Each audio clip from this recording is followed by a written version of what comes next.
Et bonjour à tous, bonsoir, bonjour, bon après-midi, je sais pas ce qu'on dit à cette heure-ci. Bienvenue en tout cas pour cette table ronde. Alors le thème de cette table ronde, c'est temps de crise, comment agir entre retour aux sources et innovation. Alors un sujet captivant. Pour y répondre, alors j'ai plusieurs personnes avec moi autour de cette table. Anthony Luxton, bonjour. Bonjour Bérénice. Alors vous êtes membre d'Orpilab. On va présenter Orpilab dans quelques instants. Juste à côté de vous, Olivier Urussia, bonjour. Bonjour.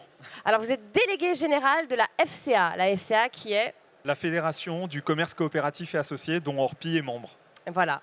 À ma gauche, Pierre Alzingre, bonjour. Bonjour, enchanté. Alors vous êtes dirigeant de l'agence de com Visionary. Et enfin Jean-Luc Lacroix, bonjour. Bonjour Bernice. Donc vous êtes membre du conseil de gérance d'Orpi France. C'est ça. Alors on va commencer peut-être avec une petite mise en situation. On va peut-être parler du contexte dans lequel nous sommes. Un contexte, on va le dire, de crise. C'est assez compliqué pour le secteur de l'immobilier depuis 2 ans maintenant. On a connu 2 belles années qui sont terminées maintenant. Est-ce qu'on vous pouvez faire une petite mise à jour de la situation justement? Alors oui, bien sûr. Ce qu'il faut savoir tout d'abord par rapport à Orpi est une coopérative, ce qui veut dire qu'elle est dirigée par un président, Guillaume Martineau, et 8 membres de conseil de gérance. Ouais. Cette direction est faite donc par Guillaume et nous-mêmes, mais nous sommes avant tout agents immobiliers. C'est-à-dire que nous sommes vraiment connectés au terrain et connectés à la coopérative. Par conséquent, pour gérer la crise, on voit ce qui se passe dans nos agences. Donc on a pu anticiper, on a pu observer le changement de comportement de nos clients et en fonction de ça, établir une stratégie. Notamment, nous avons mis en place un nouveau logiciel, un écosystème qui permet à nos collaborateurs d'être complètement mobiles et complètement nomades. Et ce qui fait que pour anticiper cette crise, nous avions les outils nécessaires. Alors on va en parler plus en détail justement dans quelques instants, mais pour parler de la crise, clairement, alors c'est vrai qu'il y a un atterrissage des transactions, c'est ce que vous constatez aussi auprès de vos agents immobiliers. Complètement.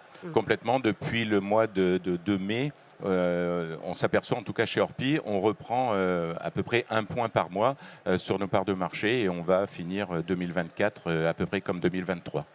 Alors une crise qui est multifactorielle, alors on parle d'une crise conjoncturelle mais aussi structurelle. C'est vrai qu'il y a eu l'environnement en France avec l'inflation, la montée des taux qui sont passés de 1 à quasiment 4,5%, voire plus.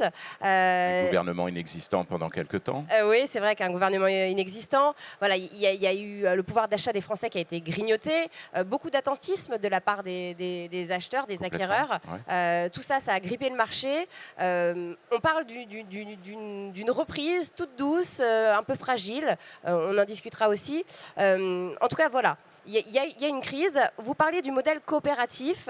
Alors, est-ce qu'on peut expliquer plus en détail ce qu'est ce modèle coopératif? Parce que c'est vrai que...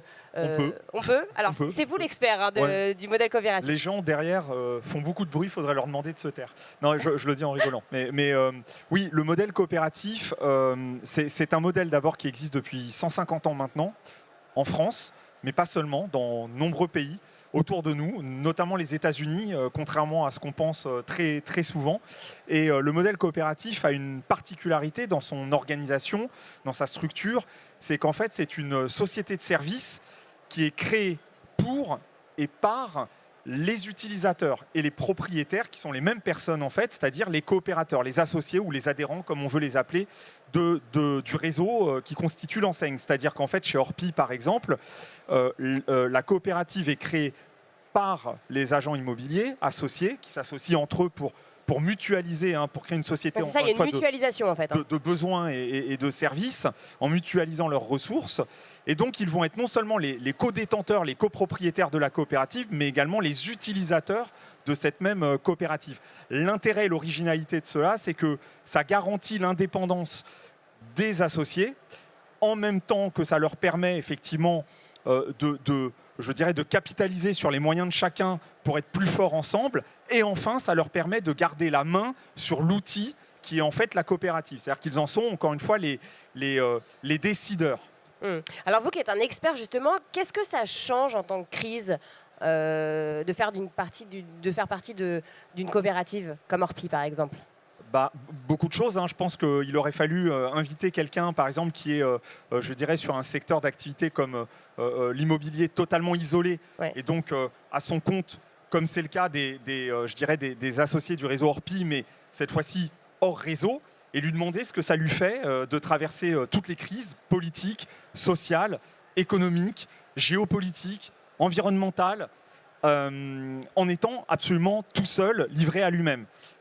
C'est extrêmement compliqué, ça crée énormément d'incertitudes, énormément d'instabilité, énormément de contraintes. Et là, en l'occurrence, le fait d'appartenir à une coopérative, ça permet simplement déjà de ne pas être seul. Ça permet de bénéficier de l'appui, c'est-à-dire de l'effet de solidarité de ses associés, de la coopérative elle-même qui apporte énormément de services en marketing, en communication, en ressources humaines, en conseil, en information, en logistique également. Et ça permet enfin, parfois même de bénéficier de l'appui, même pourquoi pas financier, de la coopérative. Ouais. Complètement, pour appuyer tes propos, aujourd'hui on apporte un soutien auprès de nos associés. Vous le disiez, on est en temps de crise. Nos associés qui sont en difficulté, on leur apporte un soutien financier, certes. Donc il se traduit comment concrètement? Un report de cotisation et aussi un soutien métier. C'est-à-dire qu'on a mis en place chez Orpi une cellule qui permet d'aider les agences en difficulté. Aujourd'hui, on a à peu près 100 agences qui sont en difficulté. On a nos consultants, on a mis en place un programme qui leur est dédié. 60% de ces agences sont sorties de leurs difficultés au bout de 6 mois. Donc il y a en fait un double un double soutien, un soutien financier, vous l'avez dit, et un accompagnement. Les agents ne sont pas seuls, ils sont accompagnés. Sans agence, ça représente combien en termes de pourcentage? Aujourd'hui, on a 1350 agences. D'accord. Donc, et donc sur ces 100 agences, vous l'avez dit, il y en a 60% qui, grâce au soutien, sortent la tête de l'eau en fait. Justement, alors pour avoir votre avis, Pierre, sur le sujet, peut-être sur la coopérative et. Alors je vais parler de la coopérative, mais à travers d'un symbole fort que vous avez tous à votre veste, j'ai bien remarqué, toute l'équipe, et j'ai l'impression que c'est un signe de reconnaissance, c'est quasiment un signe tribal. C'est un sacerdoce. D'accord, c'est un sacerdoce, et donc ça s'appelle une marque. Une marque d'appartenance. Et voilà, une marque d'appartenance, et c'est peut-être ça aussi la différence, c'est-à-dire que quand on regarde toutes les grandes tendances aujourd'hui, puisque mon métier c'est d'accompagner la naissance de marque ou le renforcement de marque, d'accord ? Le personal branding. Voilà, personal branding. Alors plutôt du côté des entreprises et des startups, d'accord, en repositionnement, et puis surtout comment l'innovation peut mieux servir le client et mieux défendre l'entreprise. Vous concrétisez les projets de logement, c'est votre mission quelque part, d'accord. Et puis voilà, et il y a 3 caractéristiques dans une marque que vous avez parfaitement, Orpi. Vous avez un imaginaire très fort. Vous avez des valeurs, vous avez un ADN, ça se voit tout de suite quand vous rencontrez. Vous avez quelque chose qui vous fait avancer au cœur, là, une sorte de vision, de mission, c'est de concrétiser les projets, de toujours aller de l'avant. Et puis vous avez les pieds sur terre. Et c'est là où ensuite, par le lab que vous présentez, par toutes les initiatives que vous faites, c'est là finalement où on se rend compte qu'une coopérative, cette coopération, parce que la coopération, je pense que c'est l'avenir de l'humanité. On est passé par de la collaboration, par de la co-construction, et puis maintenant on décide de se mettre ensemble et de voir comment on peut travailler ensemble à 360 degrés. Donc une action ensemble. Complètement une action ensemble, mais surtout fait par des entrepreneurs indépendants. Il y a un moteur indépendant, ce sont tous des entrepreneurs et qui décident ensemble de se dédier et d'être représenté pour cela par une marque forte. Alors j'aimerais qu'on parle justement de l'Orpi Lab. C'est quand même assez incroyable ce que vous faites au sein d'Orpi. On va parler de toute cette transformation, vous l'avez dit en introduction, en interne que vous avez réalisée en pleine période de crise. C'est vraiment une renaissance, le phénix qui renaît de ses cendres. Est-ce que vous pouvez nous présenter, alors qu'est-ce que l'Orpi Lab, qu'est-ce que vous faites au sein de l'Orpi Lab, à quoi ça sert et comment vous travaillez surtout? Alors Pierre le disait, on a les pieds sur terre, on a les pieds sur le terrain surtout. C'est-à-dire que nous, Jean-Luc l'a dit, on est associés, on a nos agences, on travaille et en fait au quotidien, on a des besoins. Et en fait, le rôle de l'Orpi Lab, c'est justement, on est une dizaine en fait d'associés à travailler ensemble. À la fois, donc on a défini 3 piliers qu'on essaye de suivre pour travailler à la fois sur les innovations managériales, commerciales, et les innovations terrain. pour pouvoir justement anticiper les changements. À court terme, ça va être dans l'utilisation des outils. Quels outils on va pouvoir utiliser, quelles sont les nouvelles technologies, on est au bon endroit pour en parler, quelles sont les nouvelles technologies qui vont pouvoir nous aider à travailler. Et puis, ça va être après aussi un objectif sur le long terme pour pouvoir distinguer en fait quels sont les nouveaux modèles qui peuvent arriver, comment on peut travailler pour faire en sorte de rester un réseau qui ne soit pas un réseau d'ornithorynques, c'est un réseau qui soit vraiment à la page du jour. Voilà. J'aime bien l'expression. Mais alors, du coup, concrètement, comment vous travaillez? Donc, toute l'année, en fait, vous faites quoi? Vous regardez, vous faites un benchmark de ce qui se passe. Qu'est-ce que vous faites? Vous êtes en veille constante, en fait? Alors, en veille constante, on se voit déjà souvent ensemble pour parler justement, définir quels sont les projets sur lesquels on va vouloir travailler. Ensuite, ça va être d'aborder ces sujets, de recevoir par exemple des représentants de start-up aussi qui ont des sujets à nous proposer, ont des idées d'innovation. On essaye par exemple de définir quelles seront demain les agences qui fonctionneront mieux qu'une autre et pourquoi. Le portrait robot de l'agence qui fonctionne. Donc vous vous basez sur de la data pour faire ça? On s'appuie sur la data, on s'appuie sur l'intelligence artificielle. On fait aussi du sondage, parce qu'il y a à la fois la nécessité d'être présent d'un point de vue technologique, mais aussi d'être sur le terrain. Donc on regarde aussi quelles sont les agences qui fonctionnent, celles qui ne fonctionnent pas, pourquoi. Voilà, on essaie de déterminer tout ça. Puis après, on a un peu de devoir à la maison aussi à faire. On a un peu de lecture à faire, de documents à regarder, pour justement pouvoir voir demain quels sujets seront abordés, quels sont les prochains virages à prendre. Donc en fait, le RENS, par exemple, est-ce que c'est un point de départ pour certains de vos travaux? En tout cas, ça fait partie des événements sur lesquels on travaille.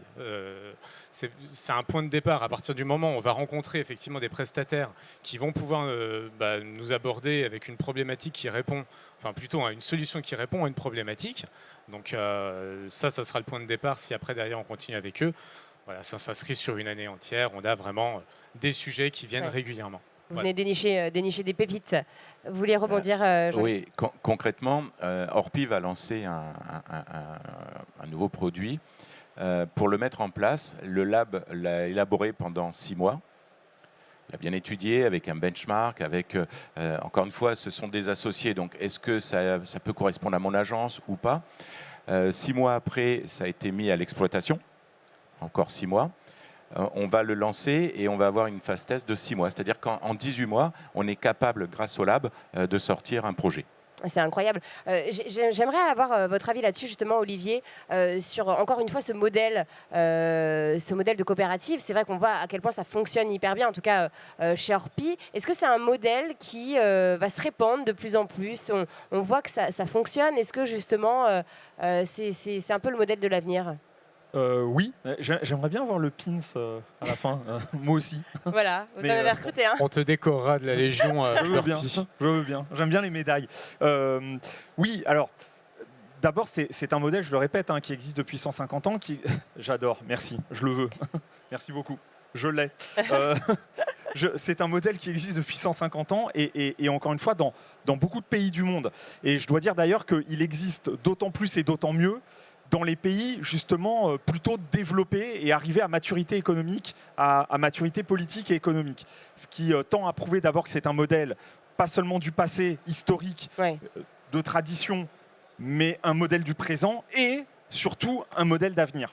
Par ailleurs, avec 30 secteurs d'activité représentés au sein de la fédération, on voit bien qu'aucun secteur d'activité ne résiste à l'importation de ce modèle et avec une vraie réussite dans les 30 secteurs d'activité. Je veux dire que quand on voit que les leaders de la grande distribution en France, que sont Leclerc, Intermarché ou Coopérative U, sont des coopératives ou des groupements associés, quand on voit Orpi dans l'immobilier, quand on voit Optique 2000 ou Chris dans l'optique ou Best Western dans l'hôtellerie, Intersport dans le sport, on voit bien, absolument, ou Jouet Club pour le jouet, on voit bien à quel point ce modèle, effectivement, est capable de performance dans n'importe quel secteur d'activité, que ce soit le retail ou les services. On a aujourd'hui, d'ailleurs, des coopératives dans les professions réglementées. On a des coopératives chez les notaires, on a des coopératives chez les pharmaciens, on a des coopératives chez les architectes, on a des coopératives chez les commissaires de justice, c'est-à-dire les huissiers. On a des coopératives chez les médecins, par exemple. C'est quoi? C'est la période qui veut ça?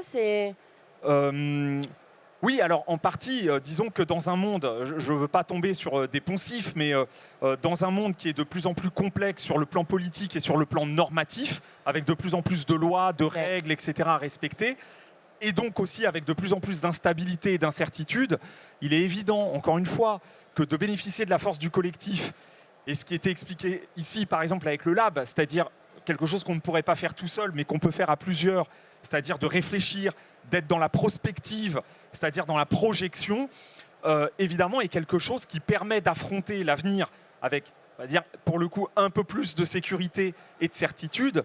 Et il est évident aujourd'hui que dans le monde tel qu'il est et tel qu'il se donne à voir pour demain, le modèle collectif est quand même le modèle qui répond sûrement le mieux justement aux défis qui se présentent. Pierre, est-ce que vous avez des exemples justement de marques qui ont fait la différence, qui ont pu sortir comme ça la tête de l'eau en temps de crise? Est-ce que je pense qu'il y en a, on en observe tous et toutes autour de nous. Ces coopératives-là, c'est la marque que vous avez, le symbole que vous avez, c'est quasiment une marque communautaire. C'est-à-dire qu'on partage finalement les mêmes valeurs, on partage le même ADN, on croit dans quelque chose, on existe pour quelque chose, d'accord?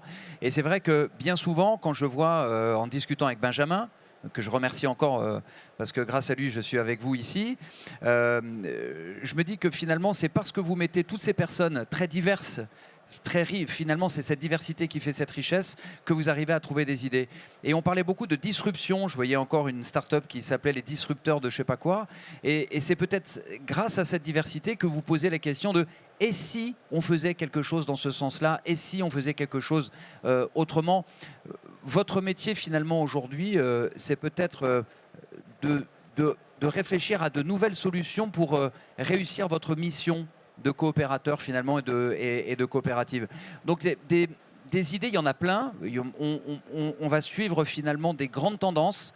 On peut se dire, mais finalement, et si nos agences devenaient des modèles pour la transition écologique? Et si on travaillait dans toute notre chaîne de valeur? Et si, en fait, c'est la réunion de toutes ces personnes différentes avec on va dire, une croyance partagée et portée par la marque qui va alimenter finalement la boîte à idées de l'entreprise. Puis vous savez, ces dernières années, on a quand même vécu dans un monde qui s'est énormément replié sur lui-même. C'est vrai. Et je pense que le modèle coopératif qu'on essaye d'incarner, nous, dans notre métier, dans l'immobilier, c'est aussi un métier qui se retourne vers les autres et qui essaye de faire avancer un collectif ensemble. Parce que on s'aperçoit bien, parce qu'on est aussi dans nos agences au quotidien, et on n'est pas toujours tous ensemble, parfois on est tout seul. Et on s'aperçoit bien que la force du collectif, elle nous permet aussi d'avancer, elle nous permet de nous rebooster, elle nous fait du bien. Et il y a de l'espoir. C'est vrai que quand on se tourne vers les autres, c'est synonyme d'espoir en fait. Ça amène de l'espoir et ça amène de la force. Et puis regardez les contraintes, par exemple, ce qu'on a vu avec le Covid, les gens bloqués, etc. Regardez ce qu'on fait avec le digital depuis. Regardez comment les agences finalement se sont révolutionnées avec le digital qui est arrivé pour de la visite à distance, pour faciliter, pour l'administration. Et puis on ne parle même pas encore de l'intelligence artificielle qui arrive et qui, elle, encore... Donc vous voyez, toutes ces opportunités-là, si vous n'avez pas de vent porteur, vous ne savez pas où vous allez. Et je pense que vraiment les marques qui vont rester, les marques aujourd'hui, sont peut-être les hommes et les femmes politiques qui nous manquent. Sincèrement, on a peut-être des hommes et des femmes politiques qui aujourd'hui sont plus des gestionnaires financiers, alors qu'on a besoin d'avoir des valeurs peut-être un peu plus défendues, un peu plus, on en a surtout aujourd'hui, tiens, encore plus besoin. Oui, c'est ce que je me disais. Voilà, encore plus aujourd'hui, mais qui se termine toujours par quelque chose de très concret.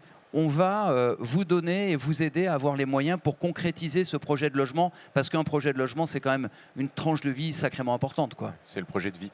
Et pour ajouter aussi, par rapport à ce que disait Olivier tout à l'heure, chaque coopérateur, donc chaque associé est un chef d'entreprise. Et alors pour nous, on a 1000 chefs d'entreprise au sein de notre coopérative, et chacun des associés souhaite participer à la prise de décision. Il n'y a pas une décision qui est prise et qui est imposée, elle est votée. Tout le monde est responsable, tout le monde est acteur de chaque décision. Justement, on parlait de cette crise, c'était très intéressant ce que vous disiez, et j'aimerais votre avis, votre ressenti, Jean-Luc, sur le terrain, en fait. Comment vous sentez l'état d'esprit des agents, justement? c'est ce que disait Anthony tout à l'heure. Est-ce qu'ils justement ils ont envie de se tourner vers les autres? Comment ils réagissent personnellement à cette crise, à cette Il y a beaucoup d'échanges. Alors d'abord, il y a beaucoup de formations. En ces temps de crise, Orpi a mis beaucoup de formations pour fédérer et pour rassembler tous nos associés et bien sûr tous les collaborateurs de nos agences. Et aujourd'hui, il y a encore plus d'échanges qu'avant. Et toi, comment tu fais? Moi, sur mon marché, c'est difficile.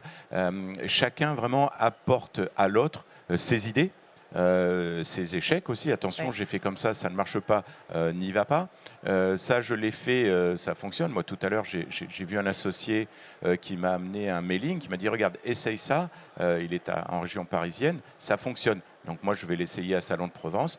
Il y a vraiment un échange et il y a, coopératif, ça veut bien dire ce que ça veut dire, quoi. Il y a vraiment une entraide.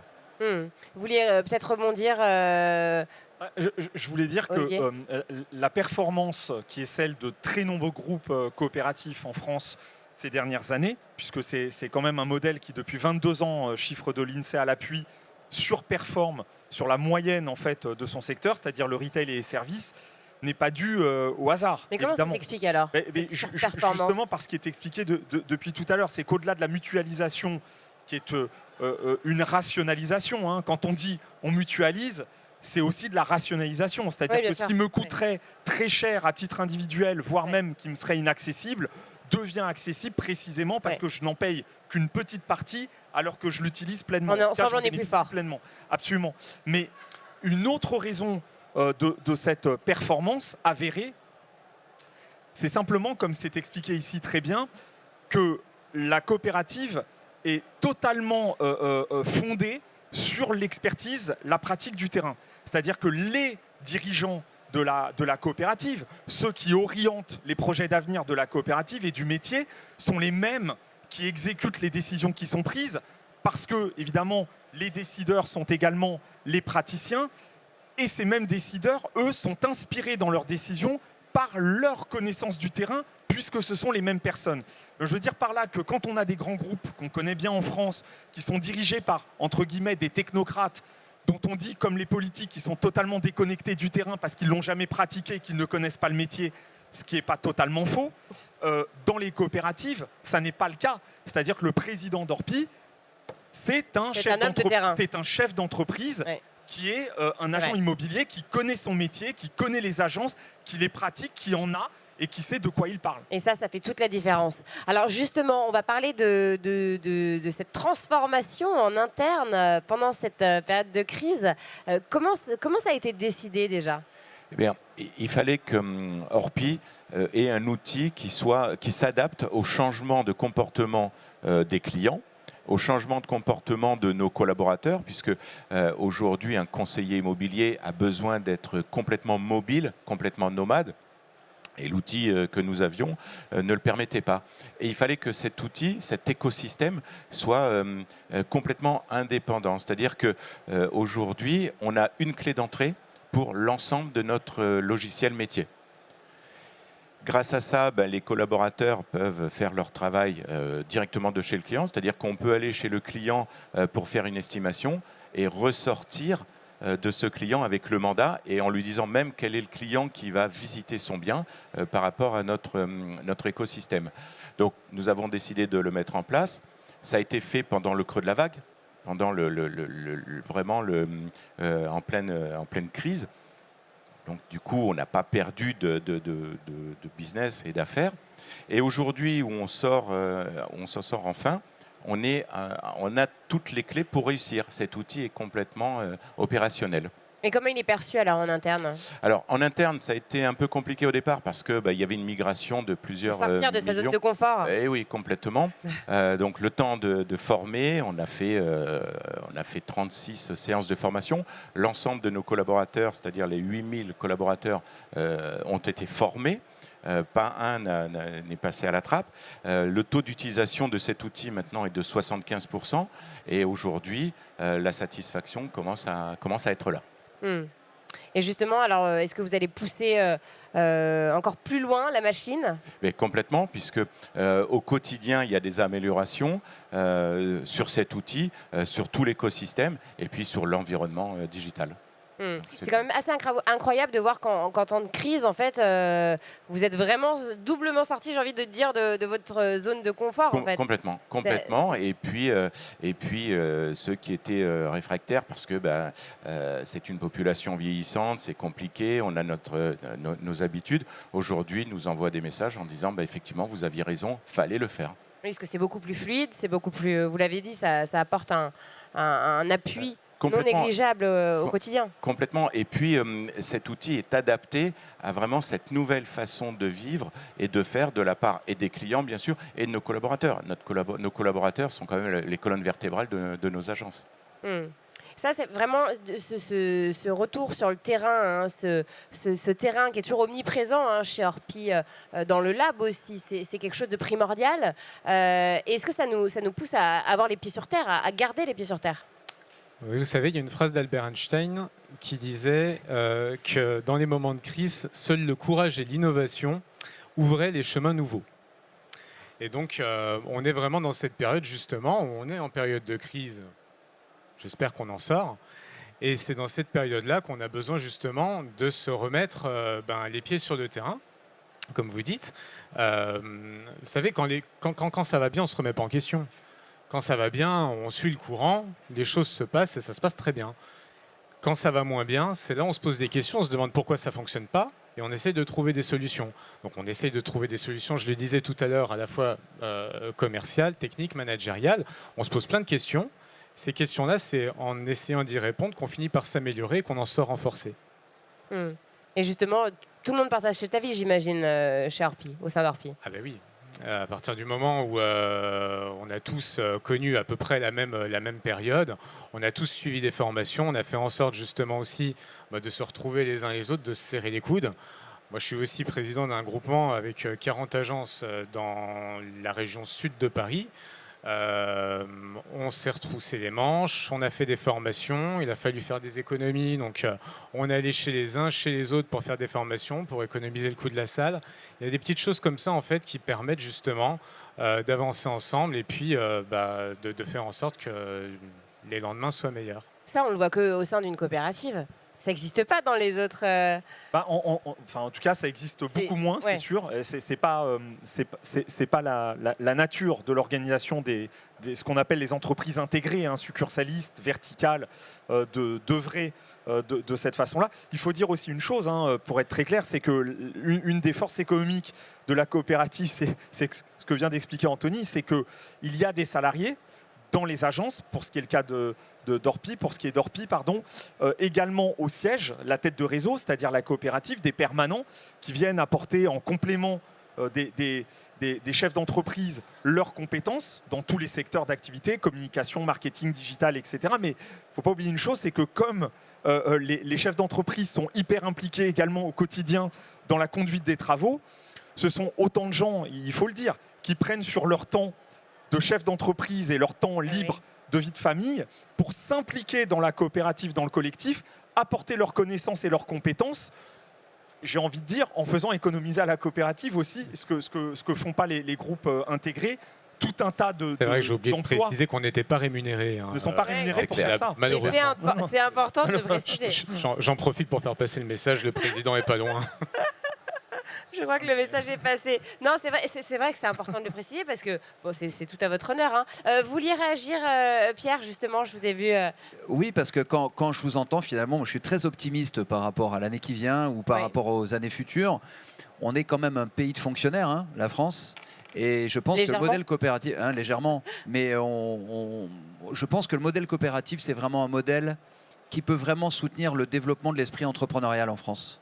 Parce que finalement, on se dote d'outils, une marque, une coopérative, une coopération. On se soutient les uns les autres en temps de crise, mais aussi quand ça va bien, pour performer encore plus.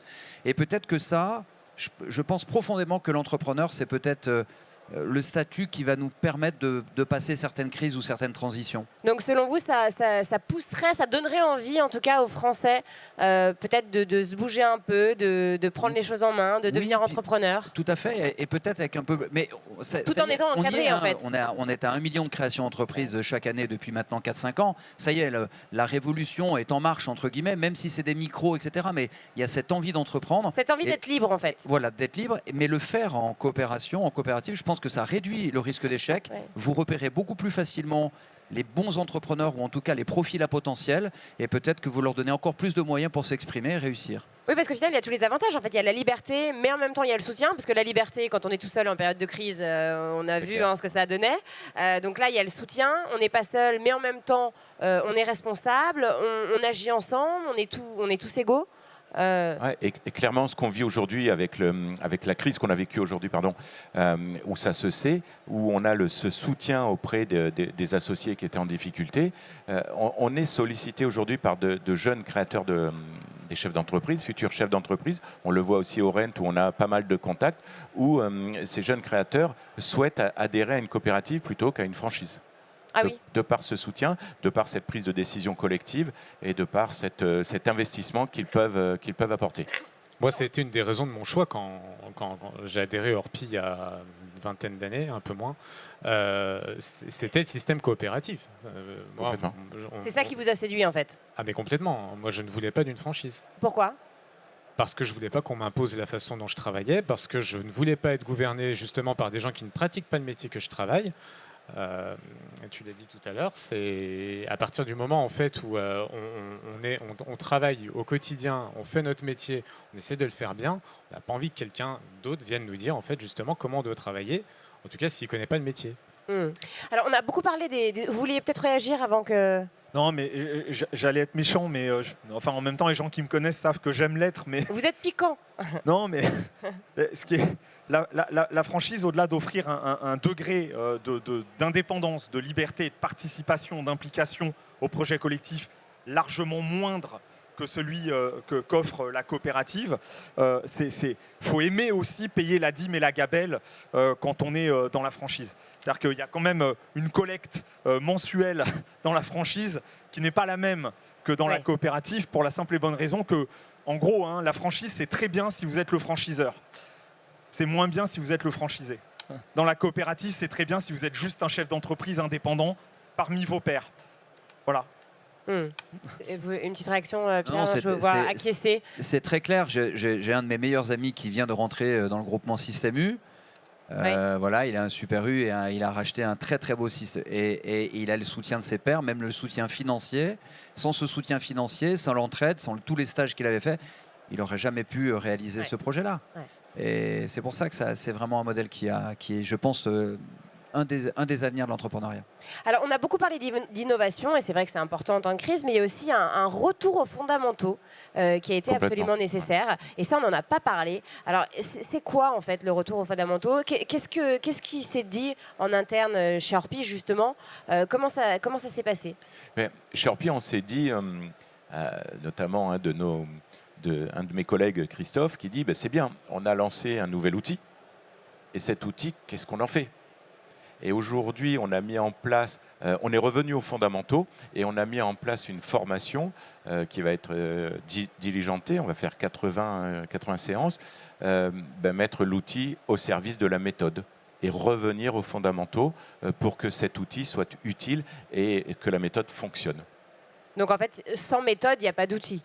Sans méthode, il n'y a pas d'outil et l'outil sans méthode, il ne sert pas à grand-chose. Donc on revient vraiment aux fondamentaux. Anthony, justement, sur ces fondamentaux, j'aimerais votre avis, justement, en temps de crise. Est-ce que, parce qu'on a connu de belles années, enfin, plus que de belles années, mais c'est vrai que les 2 dernières années avant la crise étaient exceptionnelles. Plus d'1,2 million de transactions à l'année, c'était du jamais vu, des taux autour de 1%. C'est vrai qu'on a vu un grand nombre d'agences fleurir et il y avait cette petite critique, on va dire, alors pas pour Orpi hein, évidemment, mais voilà, que les fondamentaux avaient été oubliés. Et c'est vrai que là, cette crise remet un peu l'église au centre du village. Et voilà, on en revient à ces fameux fondamentaux. Comment vous l'avez vécu, vous? Alors d'abord, je voudrais dire que les fondamentaux, il ne faut pas les opposer à l'innovation. Ils sont complémentaires. C'est-à-dire que si on lâche les fondamentaux et qu'on n'est que sur l'innovation, ça ne fonctionnera pas. À l'inverse, ça ne fonctionnera pas non plus. Il faut vraiment avoir les deux. Après, c'est vrai que dans une période qui est facile, comme celle qu'on a connue en 2020-2021, à un moment donné, on se met un peu en mode pilote automatique, on profite, on regarde le paysage, et parfois, malheureusement, c'est vrai qu'on ne se rend pas compte qu'on dévie et qu'il y a des choses qu'on fait moins bien ou qu'on ne fait plus. Et quand ça commence à redevenir plus difficile, la réalité nous rattrape et on se dit qu'en fait, oui, c'est dans les moments où c'était simple finalement qu'on a perdu un peu le fil. Donc c'est dans ces moments-là que les fondamentaux sont importants pour justement remettre du liant en fait dans la façon de faire. Et comment ça se manifeste alors sur le terrain? Est-ce qu'on va plus prospecter? Est-ce qu'on rencontre plus ses clients? Comment ça se traduit au quotidien? On continue ce qu'on faisait, mais on le fait de façon méthodique. C'est-à-dire qu'on rencontre les clients quand il faut les rencontrer, on les découvre. On essaye de creuser nos découvertes, on essaye de voir des financiers pour étudier la faisabilité du projet. On a, nous, chefs d'agence, maintenant des outils de pilotage, toujours grâce à cet outil qui nous permet d'aider et de former nos conseillers pour leur faire revenir sur les fondamentaux absolument quand ils s'en éloignent, et puis de reprendre le métier de prospection comme il le faut avec les basiques. Et Pierre, alors vous qui avez un point de vue un peu plus large, justement ce retour aux fondamentaux, en fait, il peut être applicable à différents secteurs. Il y a une remise en question comme ça quand on en période de crise. Ouais, on en parlait en préparant cette table. C'est que l'intitulé d'un dernier salon dans le commerce était Back to Basic. Ouais. Et Back to Basic, voilà, dans le commerce, chiffre d'affaires, stock, marge et talent maintenant. Revenir aux fondamentaux, revenir finalement au dessin que l'on s'est fixé. Voilà, quand vous réunissez et que vous décidez d'un projet de marque et d'un projet d'entreprise, vous fixez un cap. Et bien ce cap-là, c'est partir déjà de bases solides. Et à partir de ces bases solides-là, on se dit, allez, qu'est-ce qu'on peut faire de mieux? Et si on allait dans telle direction? Et si on utilisait l'intelligence artificielle? Et si on était encore plus coopérant? Et si on travaillait avec d'autres startups? Ou peut-être... Vraiment, je pense que les marques engagées comme la vôtre, encore plus une marque communautaire, vous avez un devoir, voire une responsabilité dans certains secteurs. Parce que vous pourriez parfaitement prendre cette responsabilité parce que dans certains territoires, c'est compliqué. Le logement est compliqué. L'accès au logement, son financement, l'identifier, le rénover, etc. Et je pense que plus on aura des acteurs engagés et qui travaillent ensemble, et plus on arrivera quand même à apporter des solutions à ce qui fait quand même, voilà, pour beaucoup finalement, une qualité de vie. C'est ce logement-là. C'est vrai ce que vous dites, une mission, hein, quand on voit que 17% des étudiants n'arrivent pas à trouver un logement, quand on voit la tension sur le marché de la location, là vous vous dites, j'imagine, on a un rôle à jouer dans la société. Alors on a complètement un rôle à jouer dans la société. Maintenant pour le problème qu'on rencontre, notamment pour les logements des étudiants, pour toutes ces constructions, on disait tout à l'heure, on n'a pas eu de gouvernement pendant un moment. Après, il n'y a pas eu de loi en faveur des investissements. Il y a eu des impôts, il va y en avoir encore, qui ne favorisent pas l'investissement. Ça ne donne pas envie d'investir. Complètement. Il manque des logements, il faut des permis de construire, mais il ne faut surtout pas construire derrière chez moi parce que je ne veux pas avoir un... Mais il faut que je loge mes enfants pour leurs études. C'est très compliqué. Enfin, il y a une mentalité qui est complètement à revoir, une fiscalité qui est complètement à revoir pour qu'on puisse dégager des logements pour tout le monde. Et alors justement, comment vous voyez justement l'année 2025 ? Alors on parlait des prémices d'une reprise. Est-ce que vous percevez ça, Jean-Luc? Complètement. Nous, on voit une reprise depuis à peu près le mois de juin, où on reprend en croissance à peu près un point par mois. Ce qui fait qu'on va finir, je disais tout à l'heure, on va finir l'année 2024 comme celle de 2023, alors que les 4 premiers mois étaient très compliqués. Et ça nous laisse de belles perspectives pour 2025. On a un outil qui va nous permettre de faire pas mal de choses. Les clients reviennent, les taux sont un peu plus bas. 3 baisses successives de la BCE. Tout à fait. Les banques ont besoin aussi de refaire du business, donc ils octroient des crédits un peu plus facilement. C'est vrai que les banques jouent plus le jeu, vous le constatez. Complètement. Ils ne le jouaient pas du tout l'année dernière, donc forcément, il n'y avait pas de risque sur le fait qu'ils le jouent davantage cette année. Je voudrais juste rebondir quand même sur ce que disait Jean-Luc rapidement. C'est vrai qu'on sort quand même d'une période où on n'a absolument pas eu de politique de logement en France. Et le problème des locations, il a été fondamental. C'est-à-dire qu'à un moment donné, en fait, on a carrément des locataires enfin plutôt des étudiants qui, faute de ne pas avoir trouvé de logement, ont dû renoncer à leurs études. 17% cette année. Voilà. En septembre, là, 17%. Et ça, c'est quand même quelque chose de dramatique. Que l'année dernière. Voilà. Et le rôle, évidemment, nous, on prend notre rôle, les agents immobiliers, qu'ils soient coopérateurs ou pas, on essaye de prendre notre rôle, mais on ne peut pas peser seul sur ce sujet-là. Il faut qu'à un moment donné, il y ait une politique du logement en France. Il faut qu'à un moment donné, les politiques prennent ce sujet comme le sujet sérieux qui compte, parce que c'est un vrai problème de société. Est-ce que là, le fait qu'il y ait un ministre, désormais une ministre de plein exercice, est-ce que pour vous, est-ce que selon vous, c'est un bon message justement bon signe. Ouais, c'est une prémisse. Après, il va falloir qu'on voit les lois qu'elle veut. Oui, bien sûr. Mais au moins, il y a un intérêt. Oui. Il y a un intérêt. Allez, pour terminer, la table ronde touche à sa fin. Peut-être un petit mot chacun que vous dites à vous-même en temps de crise, ou que vous vous êtes dit pour traverser cette crise, ou que vous avez envie de dire justement pour motiver les personnes qui traversent une crise. Anthony? Ça va être banal, mais ce qui ne me tue pas ne me rend plus fort.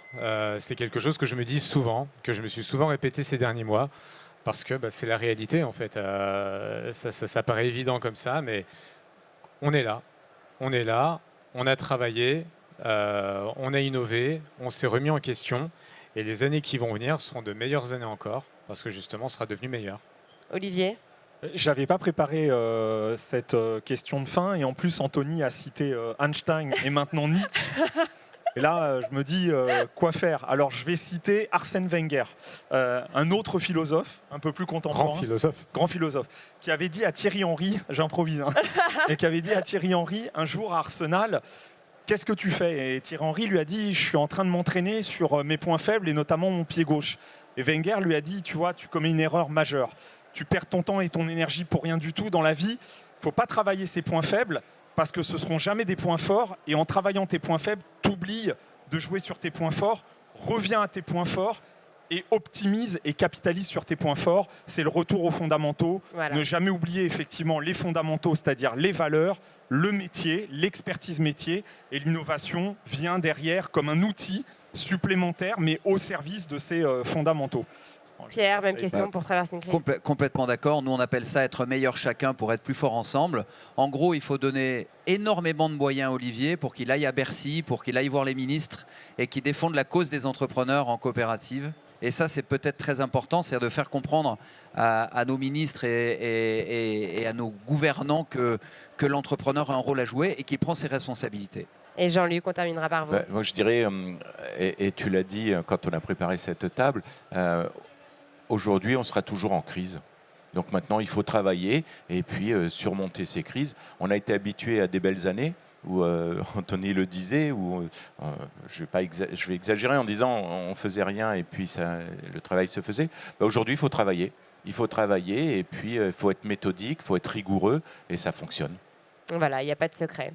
Eh bien, merci messieurs infiniment pour ces échanges très très intéressants, très enrichissants. Merci beaucoup et on se retrouve très bientôt.